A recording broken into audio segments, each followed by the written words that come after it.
Okay, I'm going to put this on record. I'll put this on Panopto so you guys can go back and see it again if for some reason you have to. I don't think we have anyone in this class who's off island, but it could be. I'm just not really too sure.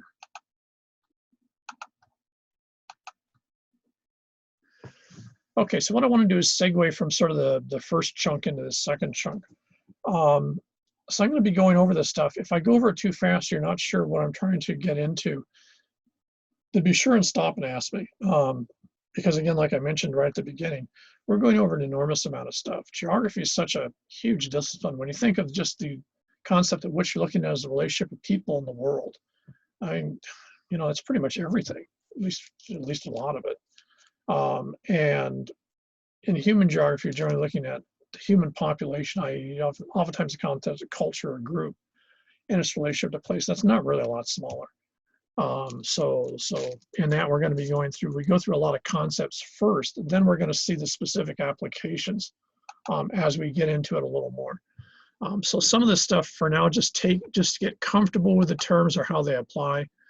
Don't worry about the details of it. It'll probably make more sense when I start giving you examples or we start actually getting a specific topic.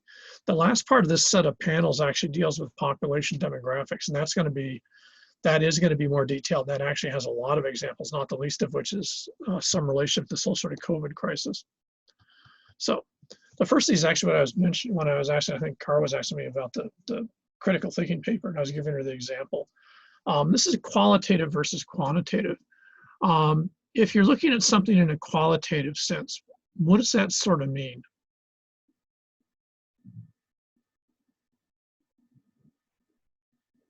If you break that word and you actually take the last part of it away, what is the qualities? Okay, which would be what? You're exactly like physical or okay aspects. Okay. Anything that's not like numerical. Yeah, exactly. Perfect. And that would be quantitative, would be the numerical. So oftentimes, especially in the American tradition, which is actually different than the European, we tend to see those as opposites. You can either do qualitative or quantitative. In fact, if you take the research methods classes here, they specify that they're going to deal with quantitative, not qualitative. So it's the big split in sort of the American intellectual traditions between the two. I should point out, if you guys went to, for example, a master's program in, say, anthropology, geography in Europe, say in England or something like that, you'd find that's not true there. Europeans, even though they have a lot of the same traditions, don't see qualitative and quantitative as being diametric opposites. That whole idea of the differences is very much what I call an Americanism. A classic example of this, we'll say that, I don't know, we'll say Bridget has gotten hired, she's a geographer, she's gotten hired by the National Park Service. And what they want to do is they want to put two lookout spots, turnarounds for people to stop and take pictures at, I don't know, some park in Montana. So her job is to go walk around on the roads and figure out where the most attractive locations are the locations that the most people want to take pictures from. Now, is that going to be qualitative or quantitative?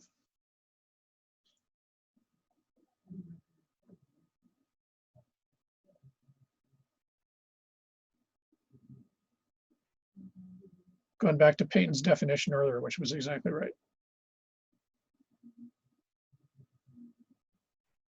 Remember, she's getting paid to figure out where the best spots on the side of the road, because they're going to have to widen it. They're going to have to change the road. It's going to spend a ton of money, probably, to put those turnouts so that people can stop and take pictures.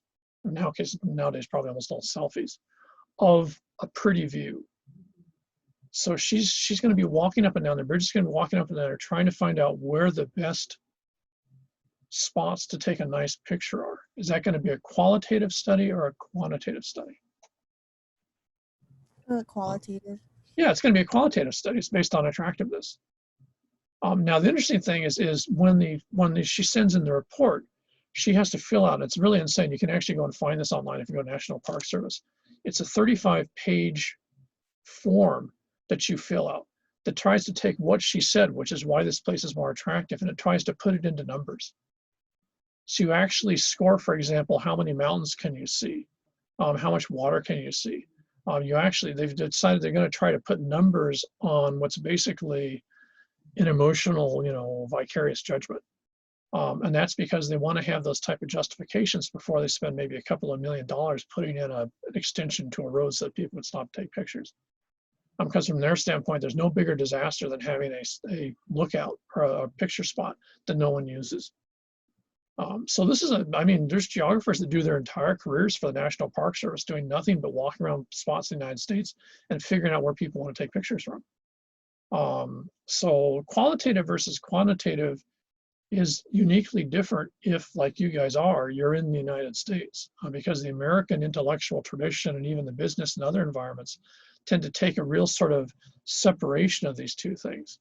That you're not going to find if you're somewhere else. If you're doing research, for example, if I don't know, Bridget's doing research in Japan, looking at the same subject, the Japanese government won't have any sort of a form that puts it into numbers.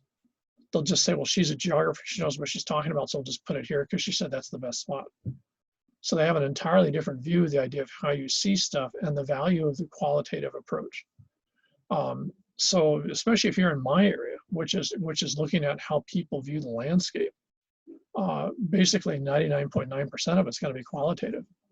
If you think about the whole Mauna Kea argument last year, none of that had to do with numbers, except people saying that we need to have the observatory up there because it's going to generate, 72 jobs or, $14.3 million in salaries or whatever it is. So they're bringing in numbers as that, but actually that's the total aside to the whole discussion, which is what is a mountain? Does it have economic value? Does it have this value or that value? So qualitative versus quantitative, especially in the American tradition, is oftentimes a real artificial divide, but you guys are going to find yourself caught. I can almost guarantee no matter what your training or discipline or where you go to work, you're going to find yourself caught between the two halves of that. And oftentimes it's going to make you really uncomfortable. People are going to challenge you from positions that you're not at all comfortable with because that's not how you looked at something. But it's nonetheless going to be the way that they're going to call you on it, one way or the other. So just sort of be warned, it's a huge area in American discussion, especially in terms of theory and being an academic or a consultant. But it's oftentimes almost impossible to define, but you will get tattooed on it quite regularly, I might point out. Okay, the second one is the idea of culture. The culture concept is a real simple concept in some ways. On the other hand, one of the problems with the word culture is because it's in such common use in American English, that it's real hard to get a grasp on the fact that for specialists, that actually has it's a very technical term. We tend to use culture, especially here in Hawaii, for all sorts of stuff, very little of which would actually be culture. When people are frequently talking about, for example, Hawaiian culture, what they're really talking about is Hawaiian ethnic identity. When they're talking about Japanese culture here, in many cases, they're talking about Japanese cultural identity or ethnic identity. So the culture concept is an actual very formal description.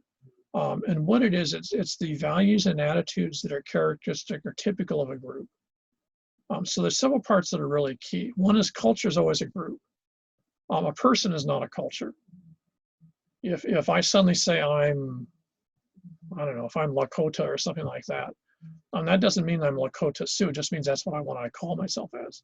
I'm not part of that cultural tradition unless that cultural group says that I am. Secondly, is culture is always learned. You're not born speaking Hawaiian. No one's born knowing the relationship with the Aina or the world around them or something like that in a Hawaiian sense just because their mom or their dad was Hawaiian. They learned that stuff. One of the huge problems you get into is the complexities between the idea of culture, which is a learned process, and the idea of sociobiology, which is so incredibly popular, probably even more so here than a lot of other places, because all the different ethnic groups here have sociobiology as a basic logic, which is basically that someone's abilities, attitudes, and everything are basically inherited. So sociobiology, which turns out not to be legit, it's not true. It doesn't, when you studied it, it ain't there. But nonetheless, for the vast majority of the population, especially here, people have very strong senses that you acquire almost everything by virtue of your genetic inheritance. So the idea that you would be able to speak Hawaiian better if you're born Hawaiian, because somehow you have a genetic pre-affinity for a language, which isn't true, but nonetheless, a huge part of the population here believes something like that. If you're local Japanese and your family's never spoken anything but English, a lot of the population here would still say that you have a better chance of learning Japanese in school because it should be easier for you. Why? Because you look Japanese. Sorry, it doesn't work that way, but. So in that concept, culture is the idea. Culture is something that groups do. They share a set of attitudes, values, and stuff. You guys think of this as the norms you grew up with, the proper modes of behavior. It's always learned. That's a very mysterious process. If you think about the culture that you guys grew up in, it's very hard to actually pin it down because it's not like this. You don't sit down in a class and you don't learn a culture. You sort of acquire it through media, through friends and family, through whatever else. We just sort of build up this whole composition. And if you think about younger relatives and stuff, maybe about 3 or 4 years old, if you think about it, it's really scary how much they've acquired when no one taught them. You know, they've already acquired a large chunk of culture, and yet if you actually were to study it, even video them, you couldn't figure out where the hell they actually got it, because it wasn't like anyone sat them down and said, well, this is how we believe this, or this is our attitude on that. They just sort of get it. The only time you really understand how powerful culture is if you move to another one. So for example, if Kara suddenly finds herself working in Samoa, she's going to find herself having to adapt and adjust to Samoan culture. And because she's an adult, then you're actually going to be able to see that process. And this is the huge thing that oftentimes is called culture shock.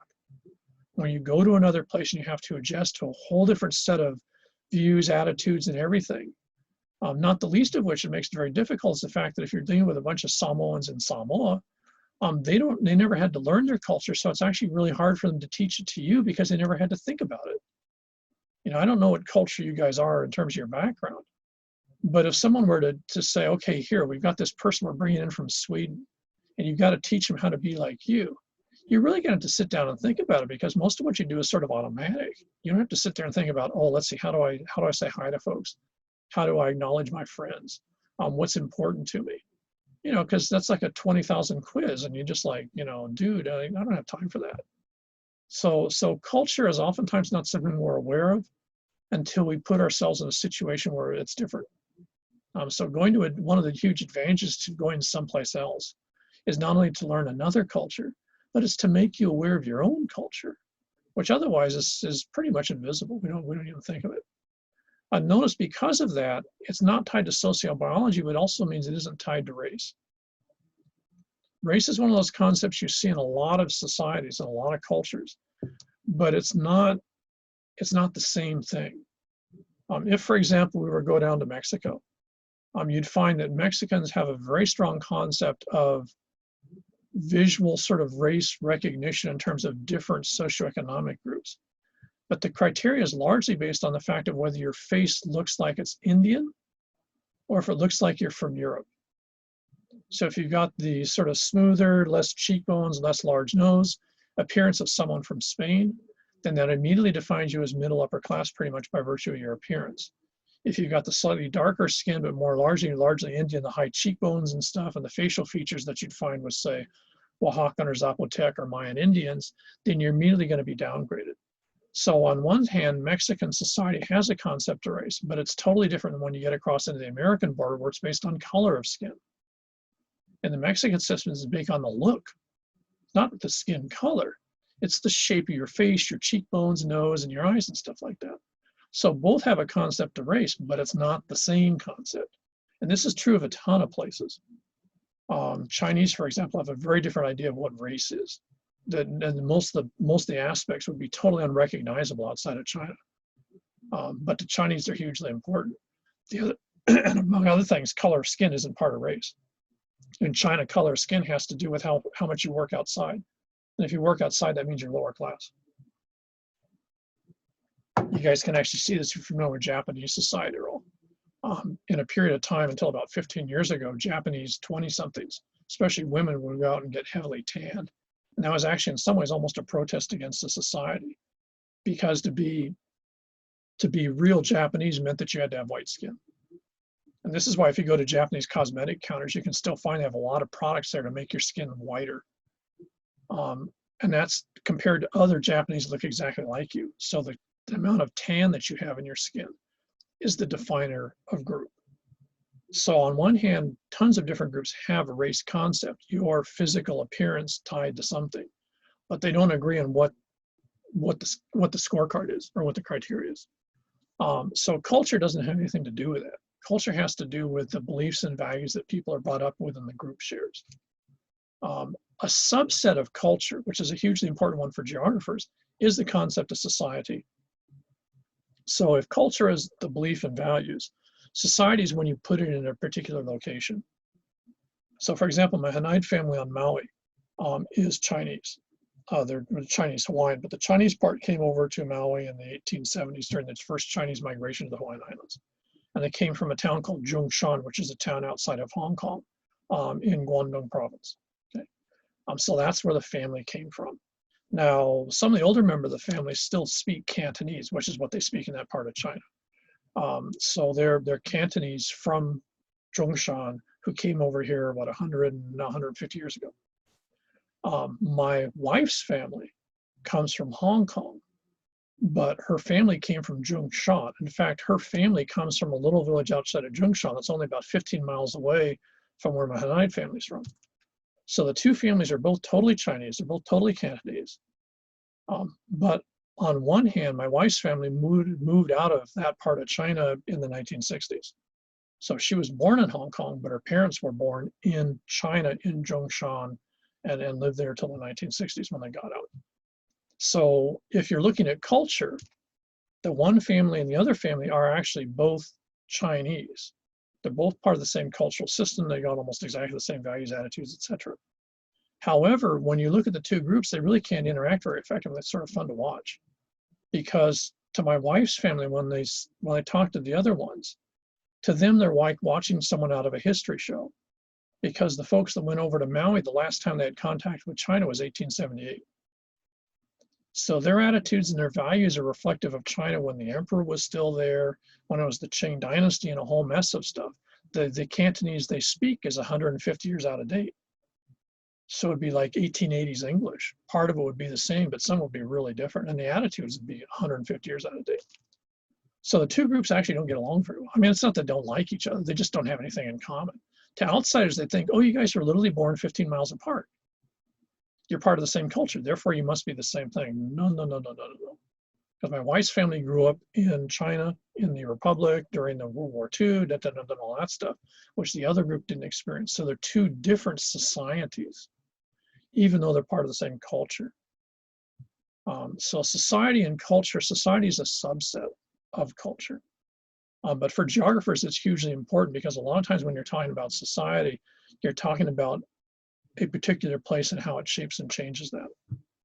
Okay. Worldview is, again, a real typical one. I think I've already used it once or twice in class. Worldview is basically everyone starts from their worldview. So, you know, if someone's talking about stuff, you always have to remember that the world they experience around them, the world they pay attention to, is actually a reflection that starts with themselves. So for example, M's view of the world is going to start with who she is. From that, it's who's important to her, her surroundings and stuff like that. And then it's like a ripple effect, or if you would, like a bullseye going out. And at some point, it's just sort of going to diffuse, and it's not stuff that's not relevant. Now, she might have a twin sister or a twin brother. They would have a slightly different worldview.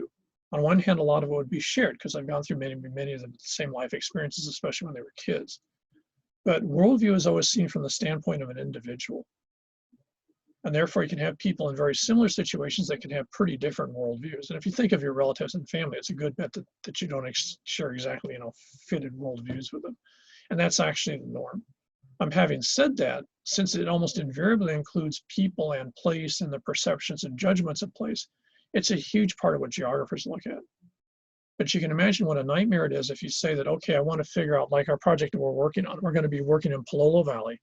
And we want to try to get a sense from the folks in Palolo, what does Palolo mean to them? Now, if we were actually going to get a good discussion, what percentage of the population in Palolo would we have to sample then, given this idea of worldview?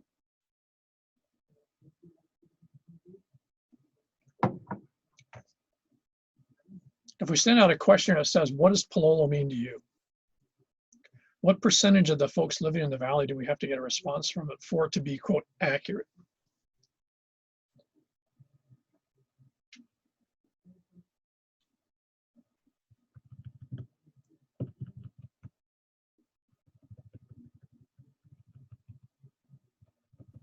Would it have to be more than 5 people that A you'd have to lot more. talk to? Yeah, it'd have to be a lot more.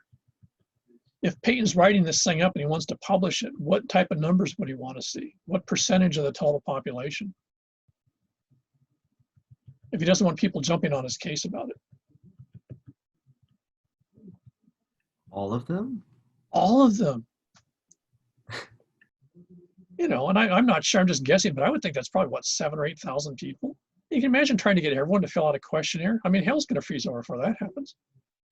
But that's the situation you'd have if you actually take worldview as being that critical, and you assume that there's not necessarily commonality. Even folks living in the same household might have a very different worldview, and that's certainly true in my family. You know, so worldview is, on one hand, something geographers spend an enormous amount of time studying. It's a major part of my dissertation research on Maui.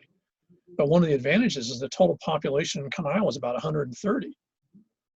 So I could, you know, I only talked to maybe 2/3 of them, but I was able to bother a lot of people a lot of the time and really irritate a lot of them, asking them all sorts of stupid questions about their worldview, because I couldn't make an assumption. Just because you're Hawaiian and you speak Hawaiian, you live in the same part of Maui, that doesn't necessarily mean you see even that part of Maui the same way.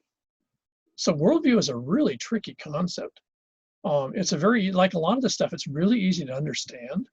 But if someone says use it, then a lot of the stuff sort of goes like that. It's just sort of like, okay. On perception and reality, I think I might have mentioned that last time.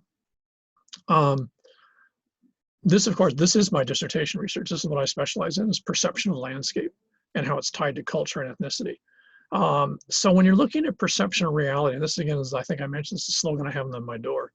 It's important to remember that we view the world within the concept of the background we have. And this is especially true if you see something new. If you go to YouTube and you watch something new on YouTube, you're going to watch it based on everything you've watched before and everything that you sort of know. So you're going to judge it based on your prior experience. Now what that means is you're watching this through your perceptual filters. Now we do this with everything. Everything we interact with, we have a set of perceptions, both of what it is, but also a set of judgments about the past that leads up to that. And so that actually shapes how we deal with reality.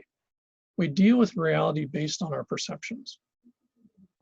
And you know, you guys are at university now. I'm sure for a significant part of you, you're not here for some sort of, you know, fantastic intellectual achievement. You're here because if you get a degree, you can make more money. And maybe you can get a career that you couldn't get otherwise. So in that situation, the reality of a particular class, like say this class, is based on your perception of what its value is to you. It's not necessarily based on the material of the course. So you're going to deal with the course and the course demands and what the course is about based on your perception of what's in it for me and how much effort do I have to put in and what's the result that I want. You know, I haven't seen this semester. I think it's one of the advantages of an online class. But invariably by this time of the semester, I would have heard from 3 or 4 people, what do I have to do to get an A in this class? You know, which if you're an academic is an impossible question to answer. It's like, I don't know. I usually have some flip answer like, and that's what they're telling you at a very basic level is I'm not interested necessarily in what it is you're trying to educate or give knowledge in. What I'm interested in is I need a grade to do something that's actually more relevant to me. Now, the problem is a lot of academics get all pissed off at that because they get all offended because you've certainly like made nasty in their private area. But that's perception. I mean, that person's perception, university serves a particular purpose, that course serves a particular purpose. The reality of the time and stuff spent is shaped by the perception. We always judge reality based on a set of perceptual filters. And going back to worldview, one of the things that then points out is that other people are going to have very different ideas, both of what reality is, and also the perceptual choices they're going to make based on that. Logic is another trick.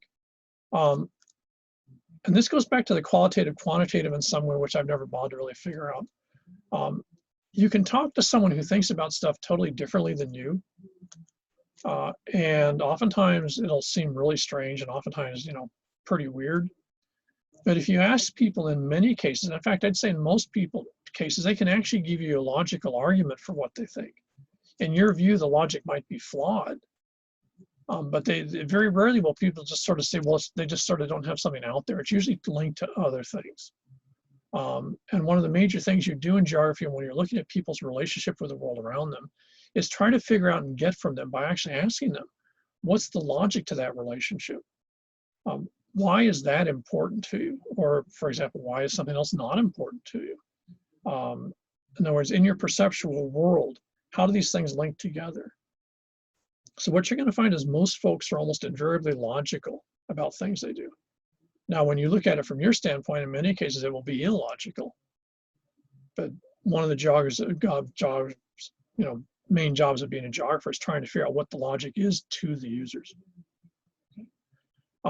Somewhere 10 or 20 years down the road, people are going to really wish they'd collected more data from this whole discussion about COVID transmission and mask wearing and stuff like that.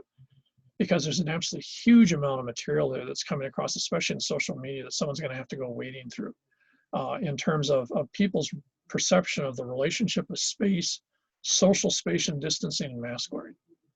And if you go to Instagram, Snapchat, or any of those, Twitter especially, you see a ton of different opinions. Now, most everyone out there will have an opinion based on a logic. But if you notice, those logics change radically from person to person. And the minute you start to try to quantify them as right or wrong or good and bad, you end up jammed up. But in almost all cases, they're logical. They might be based on more or less reality, but they're logical. So it's a huge part of geography is understanding the distinction between logic and reality. That they're not necessarily in opposition, but you can't assume the one because you got the other.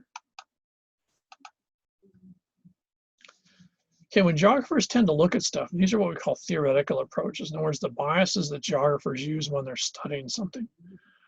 There's basically sort of four approaches that geographers have used over the last, 150 years.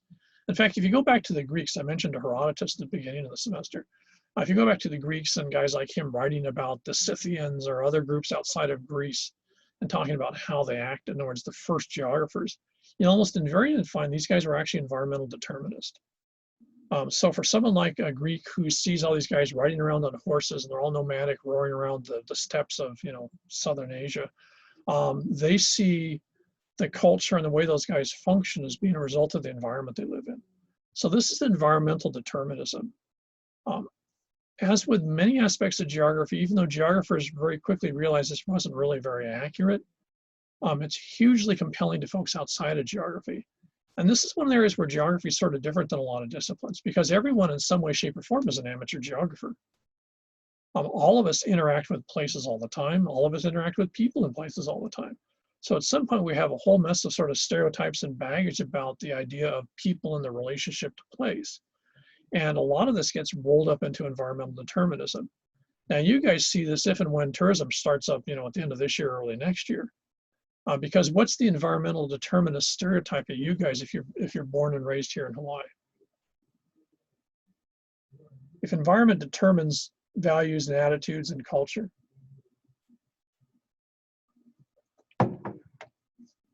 why is it going to be hard for you guys? I'm sure this doesn't come as any huge shock. But why we'll say that, I don't know why I'm picking on Bridget today. I'll pick on Bridget again. We'll say that Bridget's got her degree from Shaman. She's going to get a job on the mainland. So she applies for a job in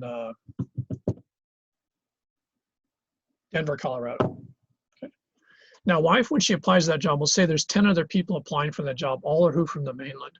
We'll say that her degree is just as good, her training's just as good, if anything else, it's even better.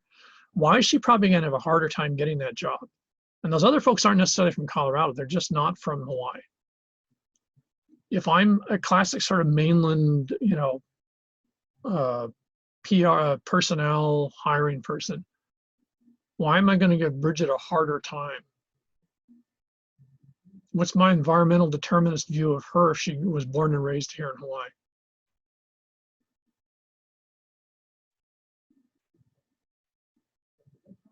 We call this the flip side of the paradise tax if you guys go to work on the mainland.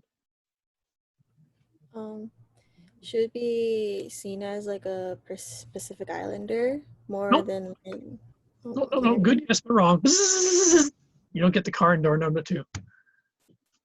It has to do with something larger than Pacific Islander. Doesn't matter what group you are here. In fact, it might be worse if you're Haole. If you're Anglo-American, it might be hardest. You're in Denver, you've sent in your, you've gone in LinkedIn and you've sent in your application, you've gone in for an interview. They're sitting, the hiring group's sitting around the table trying to decide if they should hire Bridget. Okay. And she's the only one from Hawaii. All the rest of these folks are from the mainland. The degrees are the same. Her work, or whatever she's giving them as stuff is just as good, if not better. Why might she very well be at the bottom of the list? What do they think about people from Hawaii? Why do 12 million people want to come here the minute that COVID ends? Could be because Hawaii is more like a vacation, so it's kind of more laid back than the mainland. Yeah, it's a beach place. You get to go surfing, all sorts of stuff like that. So what are they going to think about her work ethic? She's lazy. Yeah. Or not as like work ethic. Yeah, she doesn't have the work ethic. Notice it doesn't matter what ethnic group she is here. It's just the fact that she was born and raised here because she lives in, quote, paradise, according to advertising slogans. She's obviously not going to be the same. If you think about that show Moana, you couldn't have done that based in New Mexico. The whole image of Hawaii, regardless of what group you are, is that you exist in a place that's close to paradise and Eden. There's all sorts of beautiful things to do. Everyone's fun. Everyone's happy. They're all friendly. And depending on what type of job she's looking for, they might be thinking, she's got all the skills, but geez, she grew up in the wrong place. She's got the wrong attitudes. Why? Because of where she grew up. Nothing to do with what she's actually got as proof. That's environmental determinism. And it's incredibly common with most folks. Right now, one of the interesting aspects of changes globally is in a number of societies how environmental determinism has become stronger as a way to judge groups. In some cases, that's actually more powerful than ethnicity. Whereas before, someone might actually say, oh, I can't give you the job because you're Pacific Islander. I just don't think you're going to have the right skill set to do it. Now, in many cases, they're just going to say you're from X. And because you're from that place, I don't think you can do it because everyone from that place has this set of attributes. So environmental determinism, maybe 20 or 40 years ago, people, I think, were pretending that it wasn't as much of an issue as it used to be. Now with in many societies, especially American society, becoming more conservative and more sort of enclosed, environmental determinism become an ever greater phenomenon. So it's something that's, part and parcel outside of geography. And when you go to work somewhere else, you're going to, in many cases, you're going to find this will be an issue. At least initially, you have to work harder or have a better pedigree than your competition to get the same thing, because that's a door you have to work through. So you have to, like Kayla said, you have to do X, Y, and Z to show that that stereotype isn't true. Having done that, depending on other areas, for example, my nephew has now been working for Disney for 1 million years. Why did Disney love to hire people from Hawaii? There's tons of folks working at Disneyland and Disney World from Hawaii, especially in their greetings and customer relationships department. Why do they love to hire people from here? Because we're like really family oriented. Yeah. Yeah, I mean, so depending on what you want to get into, that stereotype can actually work in your favor. If you're from Chicago or Detroit, it might be a really hard time to get a job with Disney because they don't see those places as having friendly people in them. It's totally inaccurate and it's totally not right. But it doesn't mean it doesn't affect the world that we live in and the careers you guys might or might not have, which is totally unfair for you. But it can work for you or against you depending on what you're into. I would say in something like nursing, it would be a split. In terms of technical skills, I would bet that if you're a nurse and you move to the mainland, there's going to be some supposition your technical skills might not be as good as your counterparts because you were from Hawaii. On the other hand, since a lot of nursing is dealing with clients, with patients, they might think that the nurses from Hawaii have a better attribute for dealing with people. So depending on what you're into, it can be really different. But environmental determinism is a hugely powerful concept. So initially, geographers originally were using this as a way to explain why, for example, Chinese were different than Japanese, or why British were different than French or Germans. And they would use environmental determinism as the basis for what made the Brits different than the French.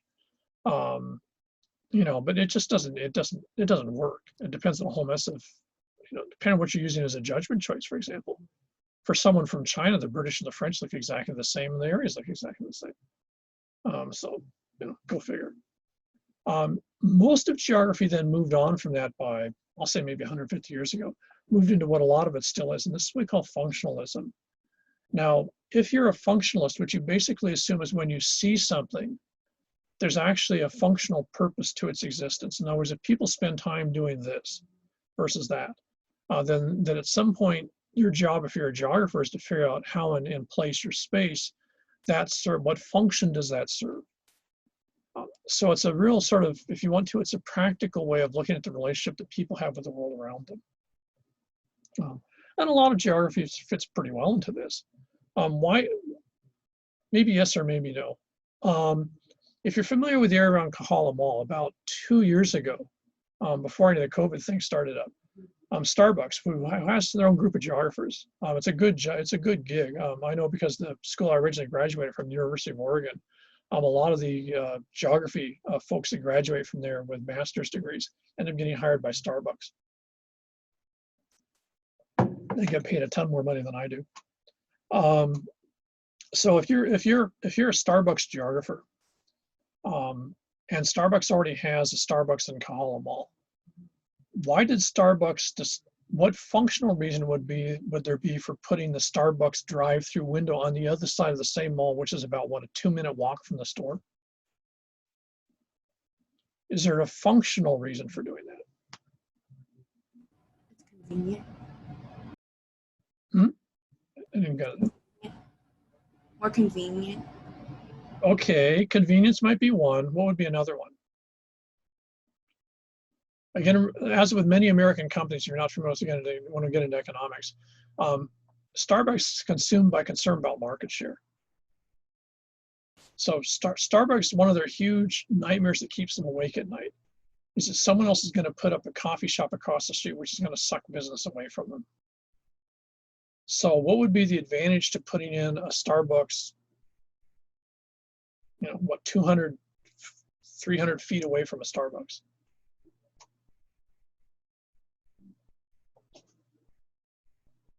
What are their functional part to that? Convenience would be a big one. What else?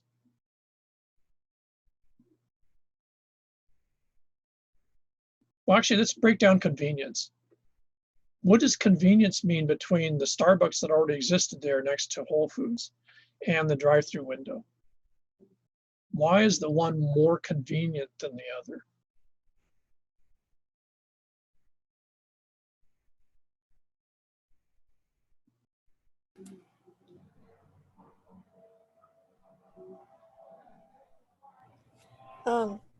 Drive-through, it's kind of quicker than just Okay. walking in. Okay, because if you're going to the regular one, what do you have to do? You have to Both like cases wait. you're going to Kahala Mall, but then what's the difference?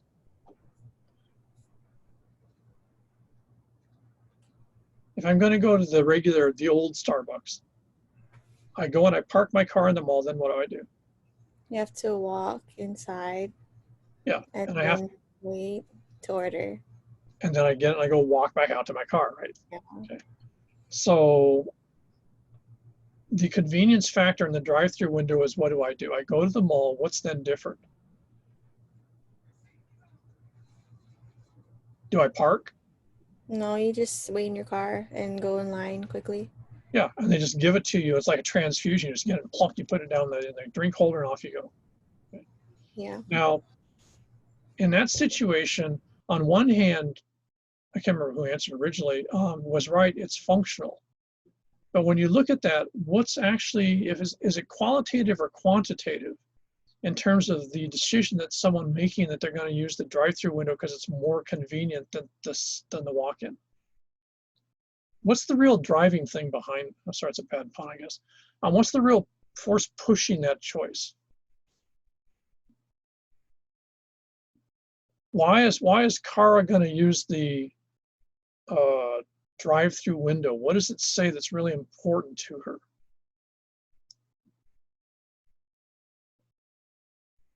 If she uses the drive-through way, it's more convenient, but what does it also save her? It's like more efficient with time. Time. Americans are absolutely, totally, 200% consumed with time. They feel they have very little time, they've got too much stuff to do, and stopping and getting out of a car and walking a couple hundred feet to a Starbucks and then getting in and putting it back in the car is more time than they want to spend versus driving up and just having someone give it to them. Okay. So on one hand, it's a functional thing. It increases the market share. Now it so happened it was a killer idea because it happened just before COVID. Now they've made a ton of money out of that thing. That thing, if you ever walk by there, it's insanely busy because now people don't want to go inside, or in many cases it's closed. But the thing is it was really successful the minute they put it up because people didn't want to spend the time walking inside.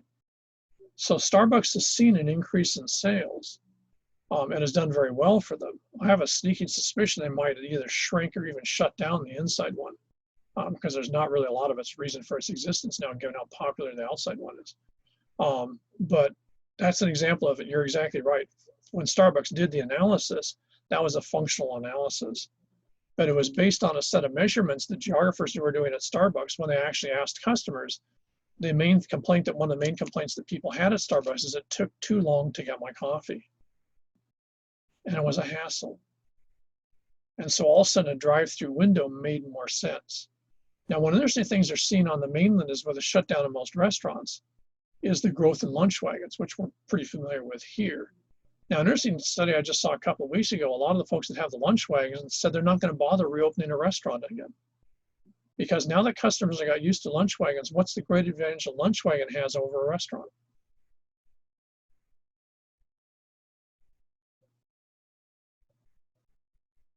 Is a lunch wagon a food truck? Yeah. Oh, Yeah. okay. So it's able to be mobile. You can. Okay, it's mobile. That's one part of it. What's the other thing that it does really well?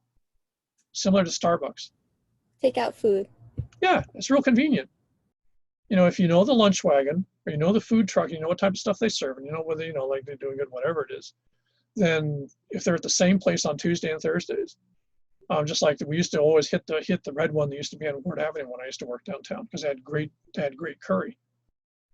So you go down, if you want to curry, you went down there and bang, you just went there, stopped, boom, you're gone. 5 minutes and you were all pound. You could spend all the rest of your time eating. You didn't have to go into a restaurant, stand in line, There's a fair amount of studies that are starting to show up that suggest that because Americans have gotten used to that, even if suddenly COVID disappeared and you could go to restaurants and everything's open, that the number of folks in restaurants might not actually go back to what it was, and the number of food trucks might increase because people have gotten used to the convenience and they figured out that having more time to eat or just having less time spent doing this is a more efficient use of their time. So on one hand, you get this idea of function, you know, time efficiency. On the other hand, when you look at it, it's a perception, which has to do with what I'm spending my time doing. So functionalism is a huge part of what geographers do. If you ever do contract work as a geographer, this is what they do. They're looking at functional ways that geography and then place impact what you're up to. The other school, which is the school that I'm generally working in, is the idea of phenomenology or phenomenological approaches. And these are basically looking at going back to perception, it basically tags perception in terms of what are the values and attitudes that we place on things. Okay. Now, again, if we think about food trucks food trucks, one of the aspects of food trucks that's really important, that's becoming more and more obvious, is if you got 3 food trucks lined up and they're actually selling the same type of stuff, what's the successful look that one's most liable to have? We'll say that they're selling Hawaiian food. You've got three food trucks that sell exactly the same type of food. In fact, we'll say that they're relatives and they all learned how to cook exactly the same thing. Well, of those 3, what's probably going to be the most successful one? What are they going to do to their truck? Make it look prettier than the rest. Yeah, make it look prettier, make it look more ethnic, whatever it is to visually tie into what it is they do. This is a phenomenological approach.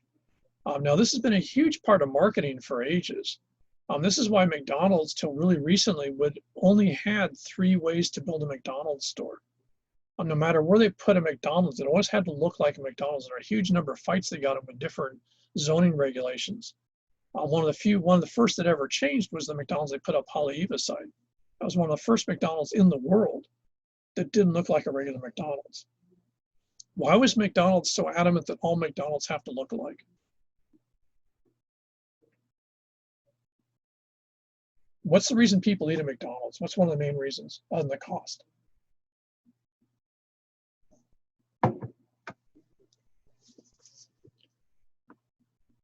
I'll pick on Kara again. We'll assume that Kara finds herself in Tokyo and she has a sudden craving for regular food.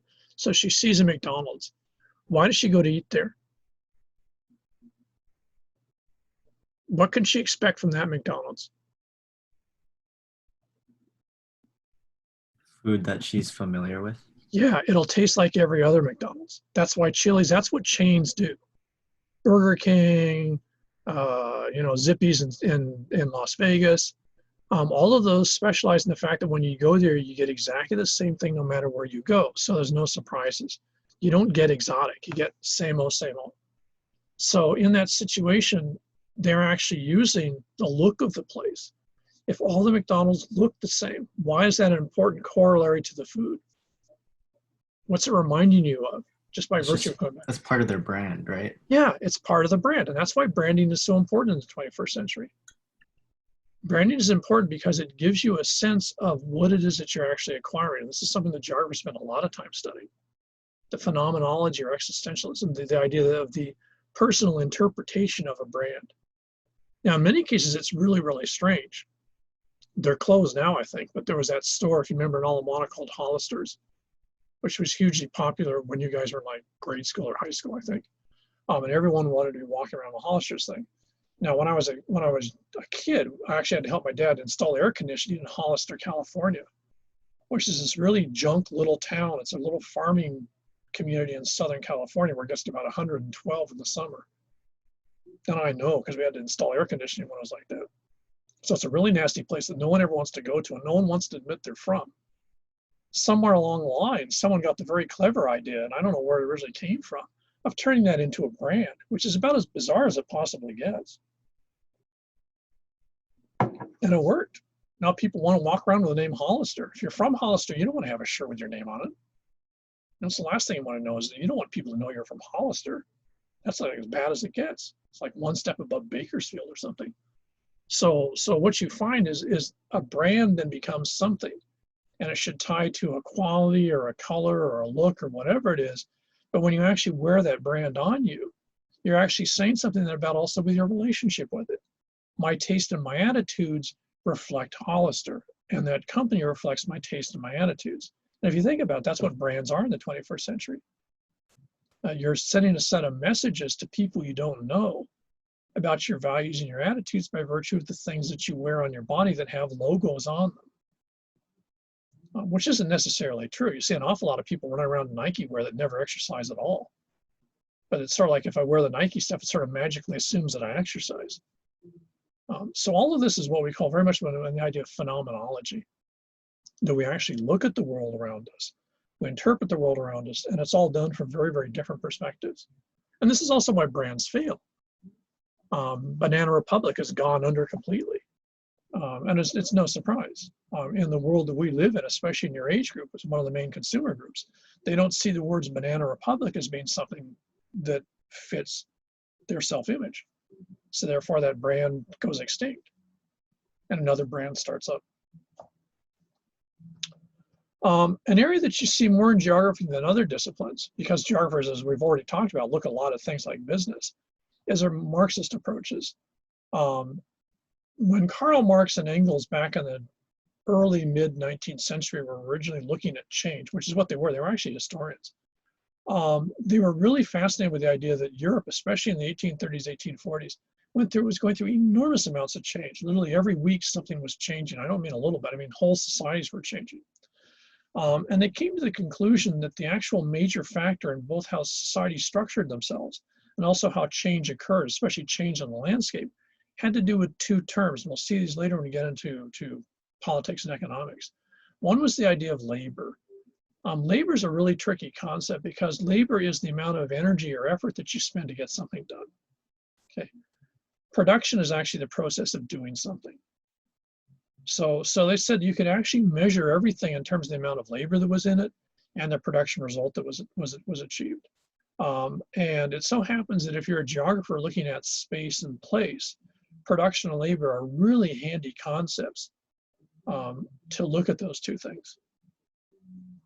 So we'll see them again later, but this is called the Marxist approach, which is still fairly big in geography, because it's dealing with the idea of people's energy and effort as a major part of how we shape the world around us and how we view the world.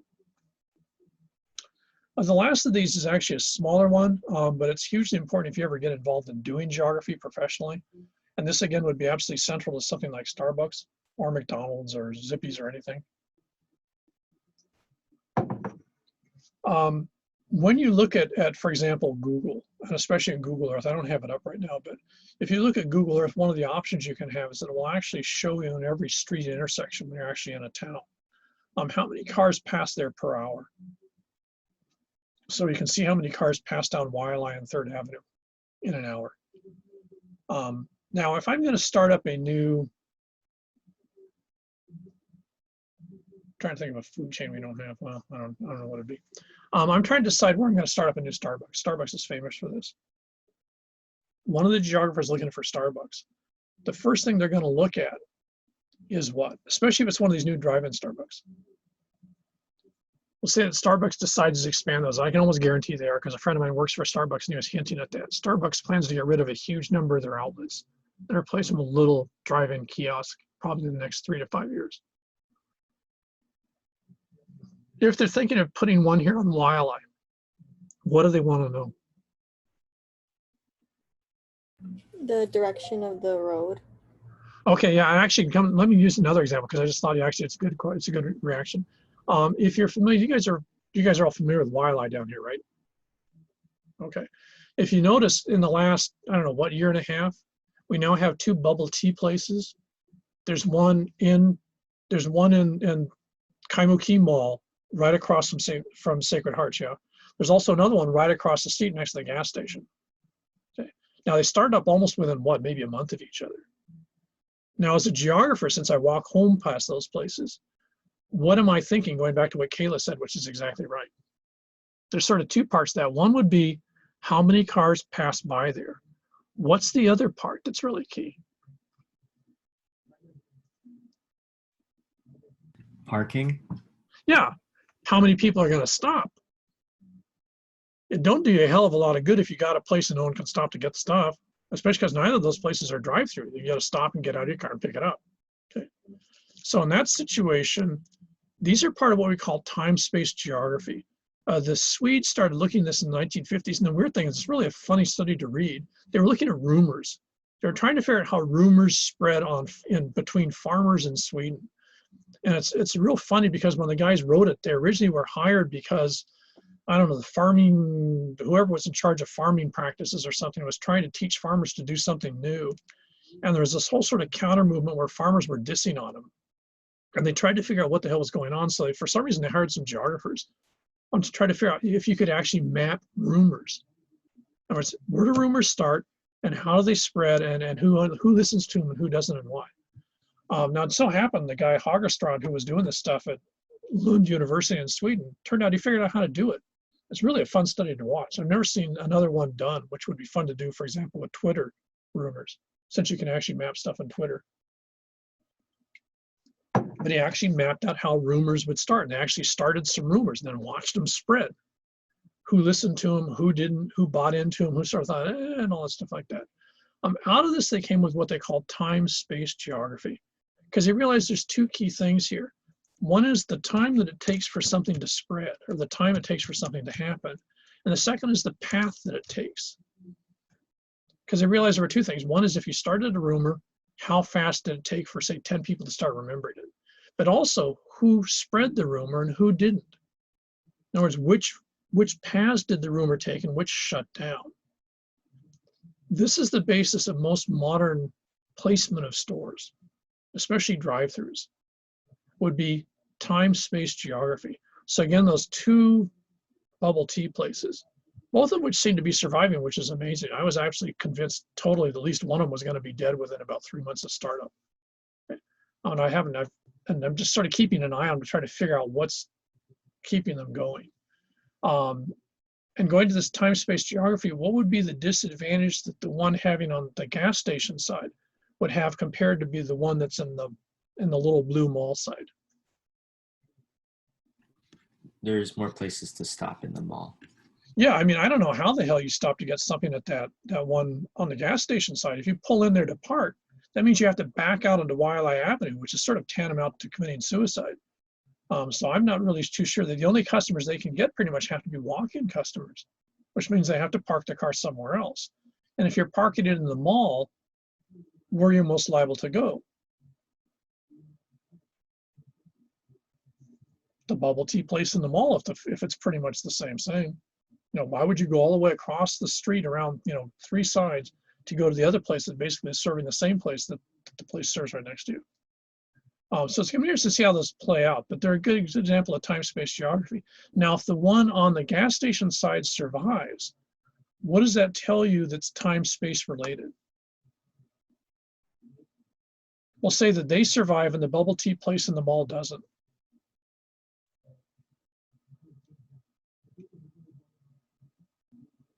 And we'll say the costs are the same. So the amount of money it's keeping for them to stay in business is exactly the same. So the place that seems less convenient across the street keeps on going and does okay. The place that's in the mall doesn't do okay.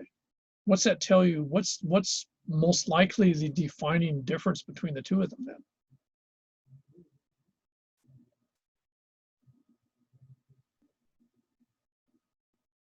The amount of people that pass by on the other side of the street. Okay, that might be one. What would be the other one?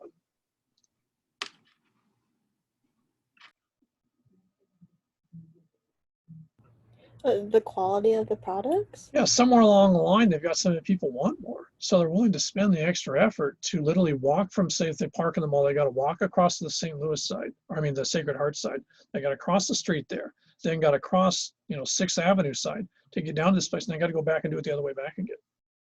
If they're willing to do that, instead of literally just walk down a set of stairs to that other place, there's got to be something else that's the defining factor. So one of the aspects of time-based geography is also the fact that people always are making choices about what they're going to spend their time on. If you decide you're going to go out and do something this afternoon, you're making a set of choices about where I'm going to spend my time, what's the effort worth, and why am I going to go this way. So for example, if you're here on campus and you decide for some reason, I don't know why, you're going to, if it was open up again, we're going to go to Ala-Moana Center. There's at least 3 or 4 different ways you can get to Ala-Moana Center from Chaminade's campus. Your choice of which one you would choose would be a combination of a whole set of factors, maybe where you're originally from, what type of comfort level you have in terms of traffic or something like that. But there's going to be a lot of variety to it. That's the type of stuff that geographers look at, and that's what we call point and path or time-space geography. So outside of geography, you don't see it very much in terms of actual studies. And in fact, you don't see a lot of studies even in geography, because you have to remember that most work geographers do is not going to get published. Most of it's done for companies. The folks that work for Starbucks or the guys that work for Apple, for example, they can't write up their studies and put them in journals because they're under contract to a company, and that includes non-disclosure agreements. So if you go and you talk to the guys at Starbucks, unless you get them drunk, well, they won't tell you anything. Because if they tell you something, what's going to happen the next day to them? They're fired. And they usually get sued because that's a company secret. And there's actually a whole area of corporate espionage which watches geographers on a landscape, because other folks, for example, Target knows that Walmart has a group of geographers. Walmart's had geographers for like 30 years. And the Target guys actually know the Walmart geographers. And so at least in one case in LA, they hired a private detective firm to follow the Walmart geographers around when they were doing a study in LA. Now, why would Target give a rat's ass what Walmart geographers are up to?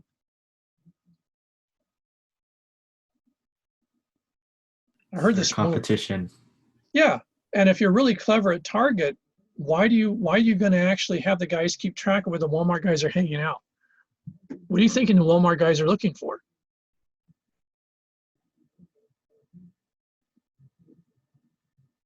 A place to put in. Yeah, convenient places for people to go. Yeah, they're looking for new Walmart locations.